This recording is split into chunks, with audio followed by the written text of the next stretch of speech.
చాలాసార్లు మన నెపోటిజం గురించి మాట్లాడతాం.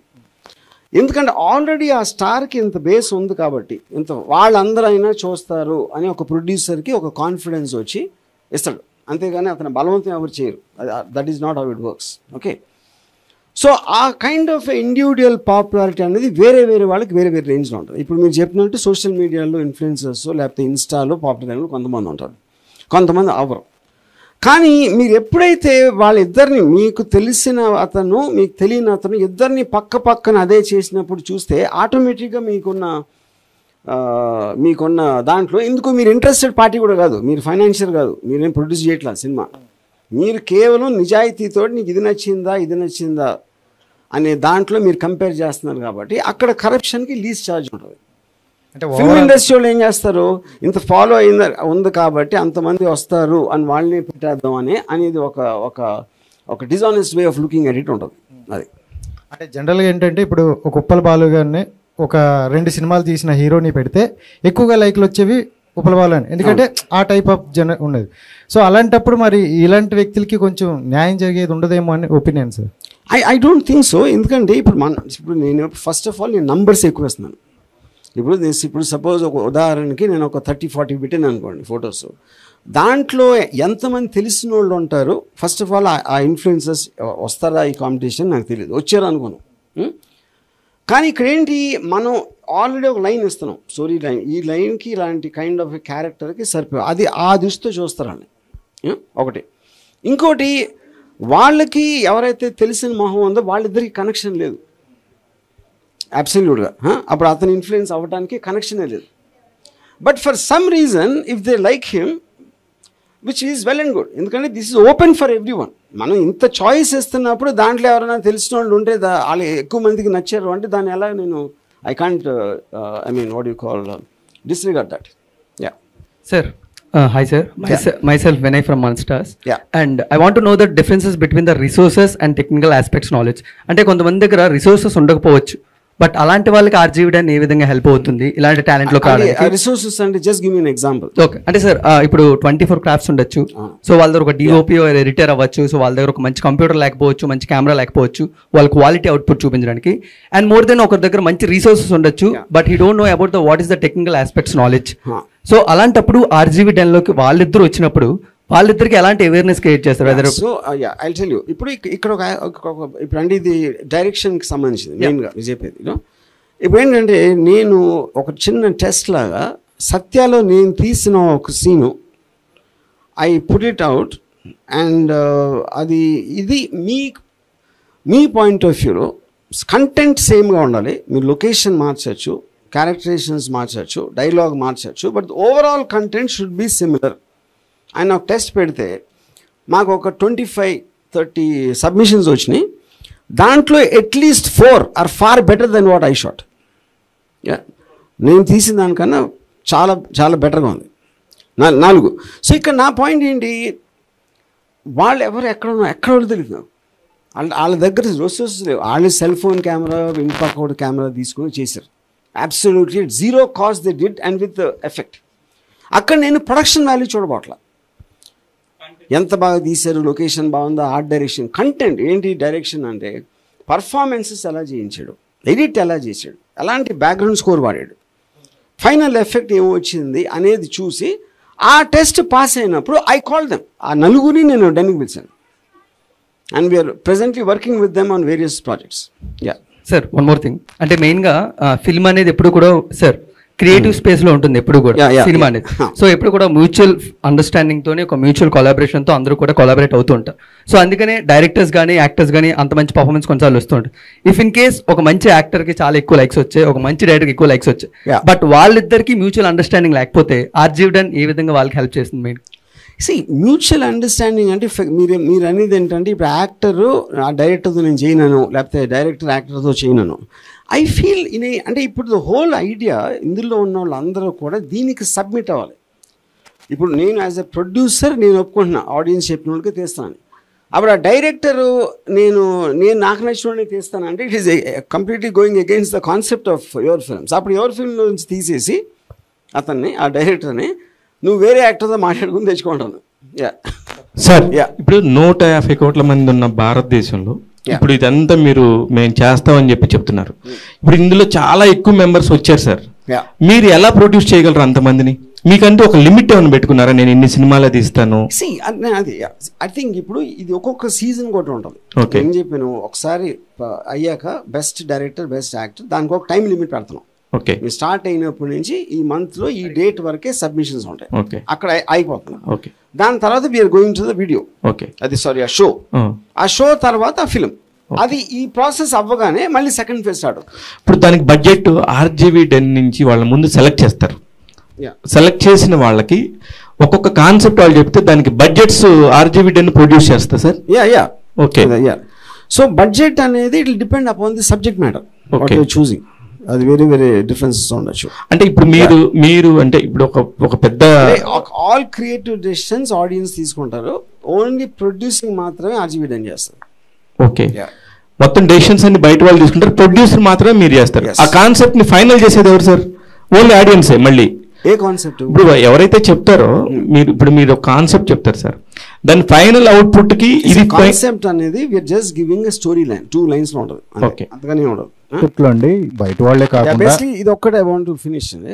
So we are giving a parameter 20-25 age group లో ఎంత హైట్ ఉండాలి, ఏ ఉండాలి, కొన్ని స్పెసిఫికేషన్స్ చేస్తాం. It is not open for ఎవరు పడితే ఆడు వచ్చేయడానికి కాకుండా. సో దాంట్లోంచి we will filter out specific number of people. అంటే నెపోటిజంకి మీరు వ్యతిరేకిస్తారు, బట్ ఇండస్ట్రీలో కూడా వ్యతిరేకం అనేది కరెక్ట్ కాదండి. ఇప్పుడు everything is a social function. Nepotism అనేది లేకపోతే ఐ ఫీల్ సోషల్ ఫ్యాబ్రికే ఉండదు. ప్రతి ఒక్కడు ఇప్పుడు నా కొడుక్కి నేను సేవ చేస్తా కానీ మీ కొడుకు ఎందుకు చేస్తాను? Which is the same thing. ఇప్పుడు ముఖేష్ ధీరుభాయ్ అంబానీ తన డబ్బులన్నీ ముఖేష్ అంబానీకి కొడుకులకి ఇస్తాడు, అనిల్ అంబానీకి. మీకు నాకు ఎందుకు ఇస్తాడు? So I think that is a part of society. కానీ దాంట్లో ఏమవుతుందంటే యూ విల్ ఫీల్ ఫ్రస్ట్రేటెడ్. మీకున్న టాలెంట్ ఉంది కానీ అవకాశాలన్నీ ఫేమస్ పీపుల్కో వాళ్ళ కొడుకులకో కూతురుకో వెళ్తున్నాయి అని ఒకటి ఉంది కదా, దానికి ఒక ఆల్టర్నేటివ్ ఆస్పెక్ట్ నేను ఇస్తున్నాను. డెమోక్రసీలో క్యాపిటలిజం ఆస్పెక్ట్లో everyone can exercise their right what they want to do. అది ఆడి డబ్బు, ఆడిష్టం, ఆడి వారసత్వం అనేది యూనో. సో ఇప్పుడు దానికి ఆప్షన్గా ఒక ఆల్టర్నేటివ్ సిస్టమ్ అనేది యువర్ ఫిల్మ్ నుంచి వస్తుంది. అది నేను చెప్పేది. అంటే వాళ్ళు సొంతంగా ఎదగాలి, మాకు నెపోటిజంతో అంటే మా ఫాదర్స్ సంబంధం లేకుండా ఎదగాలి అనే వాళ్ళకి మీకు ఉంటుంది కదా సార్, మీ సపోర్ట్ అనేది ఉంటుందా? సపోర్ట్ అని కదా, వాళ్ళకి సపోర్ట్ అవసరం లేదు కదా, వాళ్ళకి అది ఉంది కాబట్టి వాళ్ళు చేయగలుగుతున్నారు కదా, వాళ్ళకి ఎందుకు సపోర్టు? మీరు గతంలో దొంగల ముఠ అని చెప్పేసి అంటే ఒక రెవల్యూషనరీ కాన్సెప్ట్, ఒక రోజులో సినిమా తీసి 5 రోజుల్లో సినిమా తీసి దాన్ని రిలీజ్ చేస్తే ఫస్ట్ షోకే దాని రికవరీ వచ్చేస్తుంది కదా, వచ్చిన దాన్ని బట్టి మీరు రెమ్యునరేషన్ ఇవ్వచ్చు కదా అని చెప్పి పెట్టారు. బట్ సక్సెస్ ఫెయిల్యూర్ అనేది పక్కన పెడితే ఒక ట్రై అనేది మీరు చేయడం జరిగింది. బట్ దీని విషయంలో కూడా మీరు ఒక ట్రై అనేది చేయడానికి ముందు సిద్ధమయ్యారా? దీని సక్సెస్ రేట్ ఎంత ఏంటనేది ఎట్లా? సక్సెస్ రేట్ అనేది తెలియదు కదండి, అది నేను అదే చెప్తున్నాను. ఇప్పుడు మనం దేనికైనా మీకు 100% గ్యారంటీ అనేది ఎప్పుడు ఉండదు దేంట్లోనే, ఎనీ ఫీల్డ్ ఆర్ ఎనీథింగ్. ఇక్కడ we are just trying to look at a different way. ఇప్పుడు క్రియేటివిటీ అనేది not only in films or stories, even ఒక సిస్టమ్ ఆఫ్ ఆపరేషన్లో ఒక క్రియేటివ్గా ఇలా చేస్తే ఎలా ఉంటుంది అనే కాన్సెప్ట్ నుంచి వచ్చింది అది. సో ఓటింగ్ ప్రాసెస్లో క్రియేటివ్ డెసిషన్స్ తీసుకుంటాం అనేది ఎప్పుడు జరగదు, ఎవరు ట్రై చేయలేదు అది you know. But I can't see any reason why it can fail, because వాళ్ళే కదా ఫైనల్ ఆడియన్స్. నేను బయట వాళ్ళని ఎవరు అనట్లేదు. ఎవరైతే టికెట్లు కొని సినిమా థియేటర్లో చూసాడికి నచ్చిందా లేదా అని ఎవరైతే డెసిషన్ తీసుకుంటున్నారో వాళ్ళని ఇన్వాల్వ్ చేస్తున్నాను, అది చెప్పేది. హలో ఆర్జీవి గారు, హాయ్. యాక్చువల్గా ఈ మధ్యకాలంలో ఆర్జీవి అంటే పాజిటివిటీ కన్నా నెగిటివిటీ ఎక్కువ ఉంది. ఈ టైంలో మీరు ఇట్లా యంగ్ టాలెంట్ని బయటకు తీసుకొచ్చి వాళ్ళతో వర్క్ చేయిస్తానని అంటున్నారు. సో ఈ యంగ్ టాలెంట్తో గర్ల్స్ కూడా చాలా ఎక్కువ మంది ఉంటారు, మన ఏపీ తెలంగాణ నుంచి కూడా వచ్చే గర్ల్స్ చాలామంది ఉంటారు. సో వాళ్ళకి వర్క్ చేయాలి అని ఉంటుంది, కానీ మీ పైన ఉన్న నెగిటివిటీతో వాళ్ళు కొంచెం బ్యాక్ స్టెప్ వేసే ఛాన్స్ ఉండొచ్చు. సో అట్లాంటి గర్ల్స్కి మీరు ఏమైనా చెప్పాలనుకుంటే ఏం చెప్తారు? ఇప్పుడు నా మీద నెగిటివ్ వాళ్ళకి ఏం చెప్తారు? నేను ఉంది కదా, సో అట్లా ఉన్న గర్ల్స్ కి అట్లా కాదు అంటే కానీ మీకు ఇది ఒక్కటి మాత్రం మీరు చాలా ఫాల్స్ న్యూస్. నా దగ్గరకు వచ్చేంత గర్ల్స్ ఎక్కడ రారు, ఎవరి దగ్గరికి రారు. అది మాత్రం మీ మీద ఒట్టేసి చెప్తున్నా. అట్లా కూడా నెగిటివ్ గా వెళ్ళింది కదా. Everybody will have negative and positive. This no such thing as అందరికీ ఒకటే నచ్చుతుంది నచ్చలేదు అని కాదు. సో నేనంటే ఇష్టం ఉన్నోళ్ళు, లేకపోతే నేనంటే ఏదైనా వాట్ ఎవర్ పాజిటివ్ ఫీలింగ్ ఉన్నోళ్ళు వాళ్ళు చాలు నాకు. అంటే ఓన్లీ మీ పైన పాజిటివిటీ ఉండి వచ్చిన గర్ల్స్ నాకు నేను సంబంధమే లేదు కదా. నేను ఇదంతా ప్రాసెస్ వేరే వాళ్ళు డిసైడ్ చేస్తున్నప్పుడు నేను ఎక్కడ వచ్చాను మధ్యలో? I'm out of the decision process. నాకు క్రియేటివ్గా సంబంధమే లేదు ఇప్పుడు నేను చెప్తున్న కాన్సెప్ట్కి. యా సార్, ఆర్జీవి గారు good concept for the people, to the people, by the people అనే డెమోక్రటిక్ వేలో చేస్తూ ఉంటున్నారు కదా. సో కాన్సెప్ట్ కానీ లేకపోతే ఆర్టిస్ట్ కానీ ఎవరైనా పీపుల్స్ నుంచి వస్తారంటున్నారు, డెన్ ప్రొడ్యూస్ చేస్తూ ఉంటున్నారు.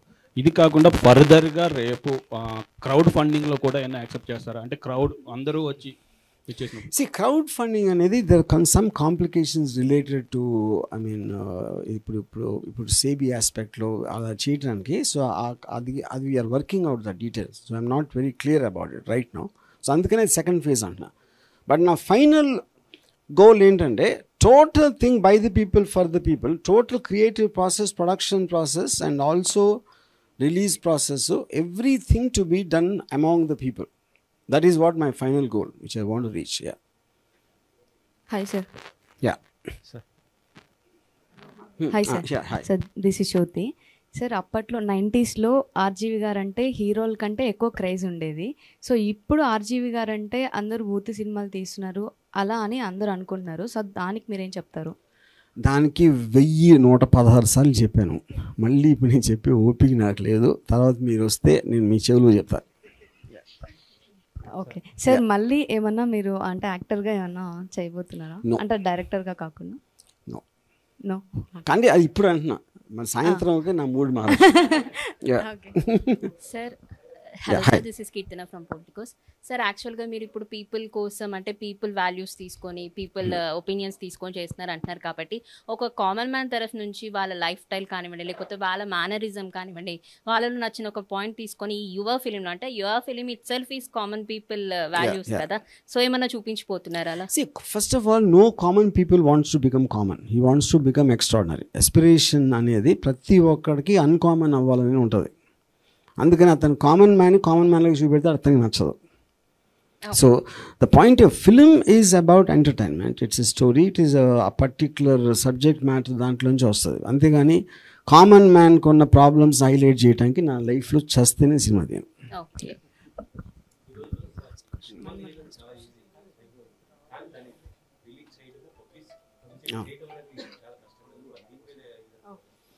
అది అన్ని సినిమాలకి అదే కదా. ఇలా ఎలా చేసినా కూడా అది that is a question of money, that's a question of me subject matter మీరు ఎంత పాపులరైజ్ చేయగలుగుతారు అనేది ఇండివిజువల్ కెపాసిటీ మీద ఉంటుంది. సో దానికి ఈ కాన్సెప్ట్కి మీనింగ్ లేదు, ఎలా తీసినా కూడా అదే అదే. యా పర్టికులర్గా మీకు ఎలాంటి కాన్సెప్ట్స్ అంటే ఎక్కువ ఇష్టం అనుకుంటున్నారు? స్టోరీస్ వాటి అంటే I don't have a particular. ఇప్పుడు నేను టోటల్ కంట్రీలో నేను తీసిన జానర్స్ ఎవరు తీయలేదు. First of all I just made every kind of a film. So అంటే అఫ్కోర్స్ డెఫినెట్లీ నాకు ఒక ఎఫినిటీ అనేది ఒక డార్క్ డ్రామాస్, క్రైమ్ డ్రామాస్, ఒక ఇంటెన్సిటీ ఉన్న సబ్జెక్ట్స్ ఎక్కువ నచ్చుతాయి. నాకు రామ్ కామ్స్ నచ్చవు, నాకు దేవుడి సినిమాలు నచ్చవు, స్పోర్ట్స్ సినిమాలు నచ్చవు, స్లైస్ ఆఫ్ లైఫ్ సినిమాలు అస్సలు నచ్చవు. సో అది నా పర్సనల్ టేస్ట్. అది ఓన్లీ తెలుగు వరకే ఉంచుతారా లేకపోతే ఇలాంటి మిగతా? This is for every language. ప్లాట్ఫామ్ని యూట్యూబ్ని ఉపయోగించుకుని దీని మీరు చేయబోతున్నారు టెలికాస్ట్ కానీ ఒక షో లాగా చేద్దామని? షో అనేది ప్లాట్ఫామ్ ఉంటుంది. It will be in one of the OTT platforms show. మీరు లాస్ట్ 10 రోజుల క్రితం చెప్పడం జరిగింది, ఎవరికి వాళ్ళు ఒక సపరేట్ ప్లాట్ఫామ్ని క్రియేట్ చేసుకుంటారు భవిష్యత్తులో అని చెప్పి. దీంతో మీరు అది క్రియేట్ చేసుకుని దీన్ని ఏమన్నా I definitely think that is the future. In terms of world over, that phenomena has started already, you know. So అప్పుడు మీరు డైరెక్ట్గా ఒక మీకు ఆడియన్స్కి మధ్యలో ఎవ్వరు లేకుండా మొత్తం దాన్ని కట్ చేయడానికి ఉండే టెక్నాలజీ మన దగ్గర ఇప్పుడు ఉంది కాబట్టి that's a possibility. Yeah sir last question అంటే ఈ మధ్య మిమ్మల్ని ఇన్స్పైర్గా తీసుకుని వివేకం అనే ఒక సినిమా తీశారు, దాన్ని ఒక రెవల్యూషనరీగా రిలీజ్ చేయడం జరిగింది. సో అంటే మీరు దాన్ని చూడటం జరిగిందా? No, I didn't see it. నేను కొన్ని చిన్న బిట్లు చూశాను ఇక్కడ అక్కడ, but I didn't see the film. సినిమాని మన ప్రేక్షకుల ముందు తీసుకువెళ్ళాలంటే థియేటరే కాదు, ఏ రకంగా తీసుకువెళ్ళాలి. మీరు ఈ Correct. ఆలోచన విధానంలో ఉంటుంది, బట్ దాన్ని వాళ్ళు ఫాలో అవడం జరిగింది. సో అదంతా good for them. Sir Telugu అమ్మాయిల్ని హీరోయిన్లుగా ఎందుకు తీసుకురావట్లేదు? అంటే ఇప్పుడు దాకా మీరు చేసినవన్నీ అవుట్ ఆఫ్ స్టేషన్ నుంచి వచ్చారు అమ్మాయిలు. సో వాళ్ళు మీకు ఇప్పుడు అమ్మాయి అందం అనేది కొలమానం, కానీ తెలుగు అమ్మాయి, మలయాళం అమ్మాయి, హిందీ అమ్మాయి అనేది కాదు. అంటే ఇన్ ద కాంటెక్స్ట్. ఓకే, అంటే తెలుగు అమ్మాయిలు కూడా ఇప్పుడు చాలా బాగున్నారు కదా హిందీ అమ్మాయిలతో పోలిస్తే. మరి నాకు ఇప్పుడు ఇందాక ఆవిడ చెప్పినట్టు వాళ్ళు నా దగ్గర రావట్లేదు. అప్పుడు నేనేం చేయాలి చెప్పండి? నేనంటే నెగిటివిటీ ఉంది, అందుకని నా దగ్గర రావట్లేదేమో. అప్పుడు నేనేం చేయాలి? లేదు సార్, చాలా మంది ఉన్నారు, అంటే మీ దాకా రీచ్ అవ్వలేకపోవచ్చేమో మేబీ. అంటున్నారు మీరేమో రీచ్ అవ్వలేకపోతున్నారు అంటున్నారు. అంటే మీరు బయటకి మాట్లాడుతున్నారు కాబట్టి అందరికి అలా పోర్ట్రేట్ అవుతున్నారు. సో మాట్లాడిన వాళ్ళ దగ్గరికి వెళ్తున్నారేమో. నాకు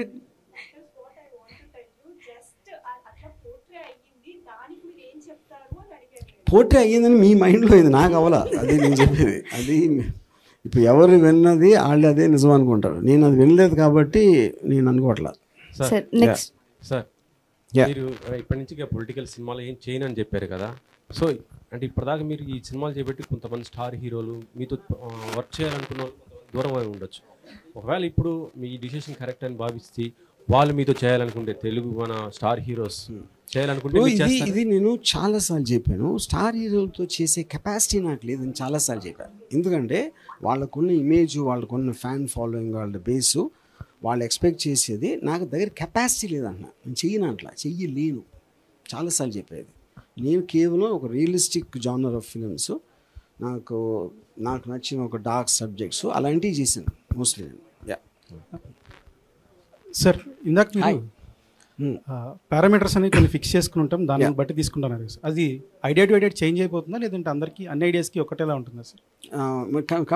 చెప్పండి. ఒక పర్టికులర్ యాక్టర్, లీడ్ యాక్టర్స్కి ఇలాంటి స్పెసిఫికేషన్స్ ఉండాలి ఫిజికల్ పరంగా అని చెప్పేసి కొన్ని అన్నారు కదా మీరు. అది సబ్జెక్ట్ మారిపోతుంది. Subject of course 100%. అండ్ ఇంకోటి ఇది ఒక పబ్లిక్ ప్లాట్ఫామ్లో మెజారిటీ ఆఫ్ ద డిపార్ట్మెంట్స్ అన్నింటినీ ఓటింగ్ బేస్ మీద తీసుకుంటా అని చెప్పారు కదా సార్. కాకపోతే ఏదైతే ఐడియా ఇస్తున్నారో దాన్ని ఎలా షార్ట్ లిస్ట్ చేస్తారు సార్ పబ్లిక్ ఐడియా అనేది మేము వేయాలి. బికాస్ అంటే ఇప్పుడు ఇక్కడ నేను అంటే I'm not very sure one thing we are thinking. ఇప్పుడు ఒక ఐడియా నుంచి సినిమా ఎలా వస్తుంది అని అనుకోవటం అనేది చాలా కష్టమైన పని.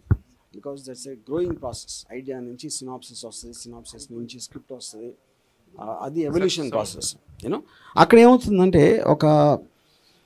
ఇప్పుడు నేను సినాప్సిస్ ఇవ్వలేను, అది స్టోరీ చెప్పేసినట్టు. అందుకని ఒక 1 లైన్ ఐడియా లాగా ఒక 5 లైన్స్ ఇచ్చామనుకోండి, దాంట్లో చాలామంది ఈ పర్టికులర్ లైన్ నచ్చచ్చు. That is one concept. Okay, లేదు ఆ కాన్సెప్ట్ ఒక్కటే మేము ఉంచుకుని మిగతా అన్నీ ఓటింగ్ చేయటం. ఎందుకంటే లైన్ నుంచి ఎంతవరకు వస్తుంది అర్థమవుతుంది అనేది I'm not very sure about that.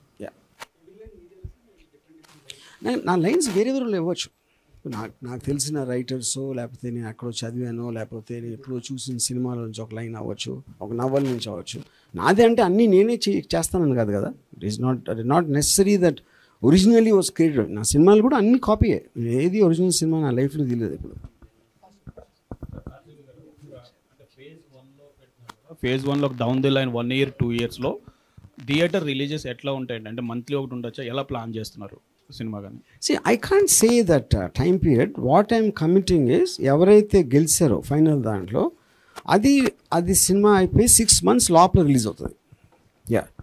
ఎందుకంటే ఈ ప్రాసెస్ ఎంత టైం పడుతుంది ఈచ్ దానికి అనేది ఇప్పుడు నా దగ్గర దాని కరెక్ట్ ఇది లేదు కాబట్టి ఐ కాంట్ కమిట్ ఎంత ఫ్రీక్వెంట్గా వస్తుంది అనేది ఇప్పుడు నేను చెప్పలేను. ఇప్పుడు జస్ట్ స్టార్ట్ పాయింట్ కాబట్టి maybe by the time first film అయ్యే టైంకి I will have a time line. ఎన్ని చేయొచ్చు దీనిలాగా. ఆఫ్టర్ 1 year 2 years 3 years తర్వాత ప్రతి నెల not 2 years 3 years, maybe even after 6 months. 6 monthsలో నాకు ఈ ప్రాసెస్ అర్థమవుతుంది. Ajay sir hi. So almost ఇప్పటికే మీరు ఎంతోమంది ఆర్టిస్ట్ని ఇంట్రడ్యూస్ చేశారు. అంటే ఇది నిజంగా ఒక రకంగా చెప్పాలంటే ఒక కొత్త జోన్ అని చెప్పొచ్చు. అంటే మీరు ఏం క్రియేట్ చేసిన ఒక మార్క్ ఉంటుంది. అండ్ ఈ ప్లాట్ఫామ్ ద్వారా ఇంకా ఎంతోమంది ఆర్టిస్టులు వస్తారని మేమైతే అనుకుంటున్నాం. మీరేం చెప్తారా sir? Absolutely, that is whole idea of the concept. అంటే ఒకటి మనకి తెలియని చాలా మంది వస్తారు. ఫిల్మ్ ఇండస్ట్రీ కూడా when they go to the website they also can see ఎంతమంది యాక్టర్స్ ఉన్నారు, వాళ్ళకి ఉన్న సూటబిలిటీ వాళ్ళకి ఏంటి అనేది. That is in open platform. You know ఎక్కువ మంది వస్తారు, ఎక్కడెక్కడ వాళ్ళకో ఛాన్స్ వస్తుంది. అంటే ఇండస్ట్రీకి యాక్సెస్ లేకుండా సపోజ్ ఎక్కడో ఒక ఊర్లో ఉన్నాడు అనుకోండి, ఆ ఊర్లో అతను సెల్ ఫోన్ పెట్టి ఒక కెమెరాతోటి ఒకటి తీసి అలా చాలామంది ఇంప్రెస్ చేసిన ఉన్నారు ఆల్రెడీ మేము చేసిన టెస్ట్ దాంట్లో యూనో. సో అంతమందికి యాక్సెస్ దొరికినప్పుడు ఆటోమేటిక్గా anybody who's very good, why will people, ఇప్పుడు నాకు నచ్చకపోవచ్చు సపోజ్ ఒక పర్టికులర్ యాక్టర్, కానీ ఓటింగ్ ప్రాసెస్లో 70%కి అతను నచ్చాడంటే అది నేను ఇగ్నోర్ ఎలా చేస్తాను? అంత స్టూపిడిటీ అది ఇగ్నోర్ చేయటం, అది నా పాయింట్. యా మ్యాక్స్ మీరు అంటే ఇన్ఫ్లుయెన్సెస్ మీద ఎక్కువగా గట్టిగా ఫోకస్ చేస్తున్నట్టు తెలుస్తుంది. రీసెంట్గా ఇన్స్టాలో మీకు ఏదైనా ఒక పర్సన్ వచ్చిన అంటే యాజ్ లుక్లో కావచ్చు వాట్ ఎవర్, వెంటనే వాళ్ళు మీరు పిక్ చేస్తున్నారు, ఇంటరాక్షన్ అవుతున్నారు, అండ్ మీరే ఎక్కువగా స్టార్స్ని చేసేస్తున్నారు. అది యాక్సెప్ట్ చేసి అంటే అక్కడ అది మామూలుగా జరిగే పద్ధతే కదా, అది దట్ ఎవ్రీబడి డస్. ఇప్పుడు మీరు చెప్పిన ఇన్స్టాలో అంటే ఇప్పుడు నేను ఆ కేరళ అమ్మాయిని చూసాను. యా, సో అది that is what I like నా కాంటెస్ట్. కానీ దాంట్లో కూడా మీరు అక్కడ చూస్తే ఇప్పుడు నేను అమ్మాయిది వీడియో పెట్టి నా ట్విట్టర్లో can someone tell me who she is అంటే దానికి 1.5 మిలియన్ వ్యూస్ వచ్చినాయి యూనో. సో అది కూడా ఒక విధంగా ఇది కదా, ఇప్పుడు అంతమంది రియాక్ట్ అయ్యారంటే ఏదో ఉన్నట్టే కదా, అది నా పాయింట్. యా సార్ ఫైనల్గా ఒక క్వశ్చన్ సార్, పిఠాపురం అంటే ఏమైనా గుర్తొస్తుందా సార్? పిఠాపురం నాకేదో గుర్తొస్తుంది, మీరు చెప్తే వినాలి. ఓకే, అప్పుడు అది ఇప్పటివరకు చాలా మంది ఇంకా నన్ను కంగ్రాచులేట్ చేస్తున్నారు. అవునా? పాలిటిక్స్ నుంచుంటున్నాం అంటారు, ఎందుకంటే వాళ్ళు నా ట్విట్టర్లో నేను క్లారిఫికేషన్ చూడాల, వాళ్ళు చేసి ఎక్కడో విని ఉంటారు. అది మేము కూడా అదే ఫిక్స్ అయిపోతున్నాం సార్. పిఠాపురం అంటే మళ్ళీ నెక్స్ట్ ఏమైనా మీరు ఎప్పుడు ఏ పోస్ట్ పెట్టినా వైరల్ అవుతారు, నెక్స్ట్ పాలిటిక్స్ లో ఏమైనా ఎంట్రన్స్ సడన్ గా వచ్చేస్తారా ఏంటనే ఒక చిన్న అది మాత్రం ఆ బుద్ధితో పని నేను చేయను. అంతేనా? అంటే ఇంకా పిఠాపురం ఆ రోజు నేను అది అనౌన్స్మెంట్ ఇచ్చింది, నాకు ఇరిటేట్ చేయడం ఇష్టం ఎవరో ఒకరిని. అంటే అందరినీ చేసేస్తున్నారు సార్, క్లారిటీ అనేది కొంచెం కన్ఫ్యూజ్ అవుతుంది. నేను ఇప్పుడు ఇంకోటి ఇప్పుడు ఇక్కడ నేను ఎవరినో ఉద్ధరించడానికి కొత్త టాలెంట్ బయటికి తీయడం అనే సదుద్దేశంతో చేయట్లా. ఎవరి ఫిల్మ్ వాళ్ళని నేను వాడుకోవడానికే చేస్తున్నా. As a production company this is the nearest thing were people like అనే నా స్వార్థంతో చేస్తున్నా, కానీ ఎవరినో ఉద్ధరించడానికి నాకు ఏమాత్రం ఉద్దేశం లేదు. అదే కారణంతో నేను ఎప్పుడు రాజకీయాల్లో కూడా వెళ్ళను. Okay, one final question sir. రీసెంట్గా రాజమౌళి గారు ఒక ప్రీ రిలీజ్ ఈవెంట్లో ఫేవరెట్ డైరెక్టర్స్ ఎవరు అంటే స్టార్ట్ మీ పేరే చెప్పారు, అండ్ మీ ఆ వీడియో కూడా మీరే మీ ఇన్స్టాలో పోస్ట్ చేశారు. ఆర్జీవి గారి స్టైల్ బాగుంటుంది, డిఫరెంట్గా ఆలోచిస్తారని ఆయనే చెప్పడం జరిగింది. ఆస్కార్ దాకా రాజమౌళి గారు వెళ్ళారు, అండ్ మీ స్టైల్లో ఒక్కొక్క ప్రాజెక్ట్ వస్తూ ఉన్నారు, అండ్ ఇప్పుడు కూడా ఈ ప్రాజెక్ట్ కూడా ఒక వండర్ అని చెప్పొచ్చు. మళ్ళీ ఆ మార్క్ ఆర్జీవిని మళ్ళీ మేము ఫ్యూచర్లో చూడగలమా, చూడలేమా? నో, చూడలేరు, చస్తే చూడలేరు, 7 జన్మలు ఎత్తినా చూడలేరు. సార్ చిన్న ఇప్పుడు ఇంత చేస్తున్నారు, ఇప్పుడు అన్నీ మళ్ళీ ఇక్కడ చెప్తా కూడా మీరు మళ్ళీ ఆర్టిస్టులకే ఫేవరేజ్గా మాట్లాడుతున్నారు, ఆర్టిస్టులు టెక్నీషియన్స్కే. సినిమా ఇండస్ట్రీలో ప్రొడ్యూసర్స్ కూడా ఒక వింగ్ అనేది ఉండింది సార్, వాళ్ళు చాలా కష్టాలు పడుతున్నారు. చాలా చిన్న సినిమాల వాళ్ళందరికీ వాళ్ళకి మీలాగా ఒక పేరు లేదు, కానీ వాళ్ళు మంచి కంటెంట్తో సినిమాలు తీస్తున్నారు, బట్ ఫైనల్గా వాళ్ళు వచ్చి ఆగిపోతున్నారు. వాళ్ళకి రిలీజ్ సినిమా దాకా తీస్తున్నారు, కానీ వాళ్ళకి రిలీజ్ చేసుకోవటం, మార్కెట్ చేసుకోవటం తెలియట్లా. ఇంత పెద్ద కెపాసిటీ ఉన్న ఆర్జీవి గారు మార్కెటింగ్ వైపు కూడా ఏమన్నా వచ్చే ఆలోచనలు ఉందా? ఇప్పుడు ఇక్కడ అంటే మీరు ప్రొడ్యూసర్స్ అని చెప్పారు కాబట్టి, అవును, ప్రొడ్యూసర్ అంటే ఎవరు? Is manufacture. ఇప్పుడు మనకి మ్యానుఫ్యాక్చరింగ్ ప్రోడక్ట్, సినిమా అనేది ఒక ప్రోడక్ట్. ఓకే, ఎందుకంటే మీరు ఎఫర్ట్, టైము, మనీ అన్నీ ఖర్చు పెట్టి ఒకటి చేసి యూ వాంట్ టు గెట్. ఇప్పుడు బట్టలు కొట్టుంది అనుకోండి, మీరు ఒక షర్ట్ బ్రాండ్లో చేశారు, ఆ షర్ట్ బ్రాండ్ మీరు అనుకుంటున్నారు చాలామందికి ఇది నచ్చుతుంది, ఈ షర్ట్ అందరూ కొంటారు అని. మీరు అక్కడ షాప్లోకి వెళ్ళేసరికి 100 బ్రాండ్లు ఉన్నాయి అక్కడ.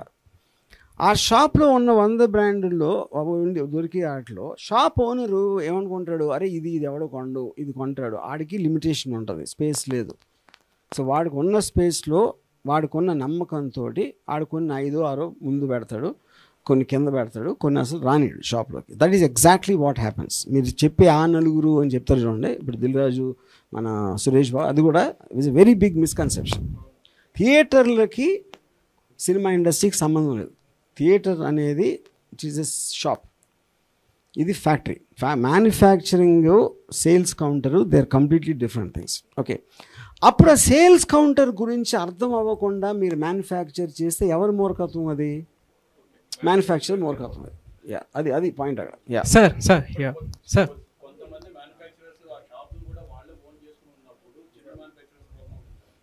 ఎలాగా కాదు ఇప్పుడు నాకు అవును, అది సెపరేట్ కదా, అది సెపరేట్ వర్టికల్స్ కదా. ఆ బిజినెస్లు వేరు, ఒకే మనిషి దాని ఓనర్ అవ్వచ్చు. బట్ అది మొనాపలి అవ్వదు. ఎందుకంటే షాప్లో ఇప్పుడు మీరు ఒక షర్ట్ చేశారండి, నేను ఒకటి చేశాను, తను ఒకటి చేశాడు. మీ షర్ట్ ఏమో పెట్టాడు అక్కడ, నాది పెట్టలా. అప్పుడు ఏమవుతుంది, ఒకవేళ జనాలకి ఇప్పుడు ఫర్ ఎగ్జాంపుల్ మల్టీప్లెక్స్ ఉన్నాయనుకోండి, వాళ్ళు దీనికి షో ఇవ్వచ్చు, దీనికి ఒకటే ఇస్తాం, దీనికి అక్కడే ఇస్తాం. అది మల్టీప్లెక్స్లో పెట్టినప్పుడు చాలాసార్లు తారుమారు అవుతుంది. అప్పుడు నష్టం ఎవరికి వస్తుంది? వాళ్ళు కూడా వస్తుంది. సో ఇప్పుడు అతనికి మీ సినిమా నుంచి మీరు ఒక చిన్న మ్యానుఫ్యాక్చరు కానీ బాగా కంటెంట్ ఉంది, బాగా ఆడుతుంది నమ్ముకుంటే ఎందుకు పెట్టాడు? ఆయన డబ్బు కోసం పెట్టాడు, మీకోసం కాదు. చిన్న మ్యానుఫ్యాక్చరర్ని బతికించడానికి ఎవ్వడూ ఆలోచించడు. వాడు చేసిన ప్రోడక్ట్ తోటి నాకు లాభం వస్తుంది అనుకుంటేనే చేస్తాడు. ఎందుకంటే చారిటీ కాదు, బిజినెస్. సార్ మీకు కొన్ని రూల్స్ ఉన్నాయి సినిమా పరంగా. ఆ రూల్స్తో తీస్తే మీకు ఖచ్చితంగా ఆ ఫిలిం అనేది నచ్చుతుంది, ఆర్ క్రియేటర్స్. ఇప్పుడు ఫ్యూచర్లో మీరు ఆర్జీవీ అవార్డ్స్ అనే ఏదైనా కాన్సెప్ట్ తీసుకొచ్చే అవకాశం ఉందా? నేను ఇప్పుడే చెప్పి రామాయణం అంతా అయినాయి, రాముడికి సీత అయినది అన్నట్టు. ఇప్పుడు అవార్డ్ అని అది చెప్తున్నా. అవార్డ్ అనేది ఇప్పుడు సినిమా అనేది ఒక టీమ్ ప్రాసెస్, 100% టీం చేస్తారు, ఒక్కడో ఇద్దరో చేయరు. కాకపోతే ఆ టీంలో ఎవరి మూల అన్నది బాగా అయింది అన్నది కేవలం ఫిల్మ్ మేకర్కే తెలుస్తుంది. ఇప్పుడు నేను అనుకున్నా, సడన్గా ఒక యాక్టర్ నేను అనుకున్నానికన్నా బాగా చేశాడు, లేకపోతే నేను అనుకున్నానికన్నా బాగా చేయలేదు. అప్పుడు నా ఒకటికే తెలుస్తుంది. ఎందుకంటే అక్కడ కంపారిజన్ ఏంటి, నేనేమనుకున్నా డైరెక్టర్ కానీ. అప్పుడు బయట వాళ్ళు అవార్డు ఇచ్చి ఇది బెస్ట్ సినిమాటోగ్రఫీ, బెస్ట్ ఇది, బెస్ట్ అది అంటే అది పెద్ద బూత్, అది అబ్సల్యూట్గా మీనింగ్లెస్ థింగ్ అది. Sir final question. అంటే మీరు ఇప్పుడు డెమోక్రసీ అనేది చాలా బాగా హైలైట్ చేస్తున్నారు యువర్ ఫిల్మ్ అనే కాన్సెప్ట్లో. బట్ ఈ డెమోక్రసీ అనేది సినిమాల్లో ఎప్పటి నుంచి ఉంది? ఎవరికైతే ఎక్కువ మందికి సినిమా నచ్చుతుందో దాన్ని పెద్ద హిట్ చేస్తూ ఉంటారు. సో అలాంటి డెమోక్రసీ ఒక ఫిల్మ్ మేకింగ్లో ఎంతవరకు సక్సెస్ అవుతుంది? ఎందుకంటే ఒక యాక్టర్ బ్యూటీ పరంగా, ఫిట్నెస్ పరంగా బాగా నచ్చచ్చు, కొంతమంది టాలెంట్ బాగా ఉండొచ్చు, బ్యూటీ లేకపోవచ్చు, ఫిట్నెస్ లేకపోవచ్చు. బట్ అలాంటప్పుడు ఈ డెమోక్రసీ ఆర్జీవీడీలో ఫెయిల్ అయ్యే అవకాశం కూడా ఉంది. మీ కాన్సెప్ట్ అర్థం అట్లా. నేను జనాలు నచ్చడం అనేది అందరికీ తెలుసు, జనాల్ని ఇన్వాల్వ్ చేయటం మేకింగ్ ప్రాసెస్ అనేది your film. It is not about making it a hit. Yeah. Okay. ఫైనల్గా మీరే కంక్లూజన్ ఇచ్చేసేసి ఈ యొక్క ప్రెస్ మీట్కి ఫైనల్గా మీరు మాట్లాడండి సార్. యా, ఒక్క క్వశ్చన్ అండి సార్, సారీ 1 సెకండ్. సార్ యూజువల్గా మీరు ఇందాక పెట్టినట్లు ఏంటంటే అవార్డ్స్ అనేవి ఫేక్ అది ఇది అన్నారు కదా. సో ఇప్పుడు మీకే ఫాదర్ ఆఫ్ మూవీ రెవల్యూషన్ అనే అవార్డు ఇస్తే యాక్సెప్ట్ చేస్తారా? ఇలాంటి కొత్త కొత్త పాత్స్ చేస్తున్నారు కదా. ఇప్పుడు నా గురించి నా ఒక్కడికే తెలుసు అనుకోండి. ఇప్పుడు నన్ను నేను అనుకునే దానికన్నా తక్కువ పొగిడితే మీరు అదవనుకుంటా, ఎక్కువ పొగిడినా అదనుకుంటా. ఎందుకంటే నా ఒక్కడికే తెలుసు నా గురించి, ఇంకెవరికి తెలియటానికి ఆస్కారము లేదు. అప్పుడు నాకు ఎవడిస్తాడు అవార్డు? అది. Yeah, all of them are the same principle కదా, అది నేను చెప్పేది. సేమ్ ప్రిన్సిపల్లో వచ్చే అవార్డ్స్ అన్నీ ఎంతో కొంత ఇటు అటు డిఫరెన్సెస్ తోటి అన్నీ సేమ్ ఉంటాయి. యా యా సో ఫైనల్గా what I want to say about your film is, ఇప్పుడు ఈ కాన్సెప్ట్ అనేది ఆడియన్స్ కోసం మనం తీస్తున్నాం సినిమా అనేది everybody knows, that is how the film industry survives. అప్పుడు తీసే ప్రాసెస్లో వాళ్ళని ఫస్ట్ నుంచి ఇన్వాల్వ్ చేస్తే ఎలా ఉంటుంది అనే ఒక కొత్తదనం అనేది your film fundamental principle. So దీనికి చాలా డీటెయిల్డ్గా this will be in RGV Den website. అక్కడ అది చూస్తే you will understand. And thank you very much. Yeah.